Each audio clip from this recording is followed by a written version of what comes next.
வெள்ளியும் பொண்ணும் இல்லை அப்படின்னு சொல்லிட்டு இப்போ சபையில் வர்றவங்க ஒரு வேலை ஜுவல்ஸ் போடுறது வந்து அவங்கவுங்க விருப்பம் தான். சில பேர் போடுவாங்க, போட மாட்டேன்னே சொல்லி வேண்டிட்டு போடாமலே இருப்பாங்க.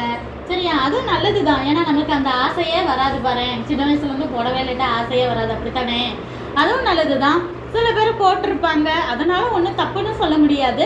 ஆனால் நம்ம மனசை என்ன செய்யக்கூடாது, அது மேலேயே வச்சுருக்க கூடாது. இப்போ யாராவது புதுசாக ஜுவல்ஸ் வாங்கினா எனக்கும் அதே மாதிரி மாடல் வேணும்னோ இல்லை அதை விட காஸ்ட்லியாக வாங்கினாதான் சந்தோஷம் அப்படிங்கிற இச்சையின் பாதையில் நம்ம ஒரு நாள் ஓடிடக்கூடாது. இப்போ எங்கள் ஃபேமிலி சைடெல்லாம் எப்படின்னா ஃபங்க்ஷன்னா நிறைய ஜுவல்ஸ் போட்டு நாங்கள் அப்படியே பழகிட்டோம். தேவன்கிட்ட ரொம்ப ப்ரேயர் பண்ணுறதுக்கு முன்னாலாம் நிறைய ஆசை இருந்துச்சு. அப்புறம் அது அப்படி அப்படியே குறைஞ்சிருச்சு. தேவன்கிட்ட நெருங்க நெருங்க இப்போ பரலோகத்துக்கு எப்படா போவோம், தேவன் கையால் எப்போ கிரீடத்தை வாங்குவோம், அதுதான் ஆசை வருது. இப்போ இந்த ஜுவல்ஸ்லாம் ரொம்ப ஆசை வர்றதே கிடையாது. அவங்க என்ன சொல்கிறாங்க, வெள்ளியும் பொண்ணும் என்கிட்ட இல்லை, ஆனால் நீ இயேசுவின் நாமத்தில் எழுந்து நடன்னு சொல்லிட்டு கையை பிடிச்சி இப்படி தூக்குறாங்க. உடனே அவர் என்ன செஞ்சிட்டாரு, துள்ளி குதிச்சு நடந்துட்டாரு. எப்படி இருக்கும்?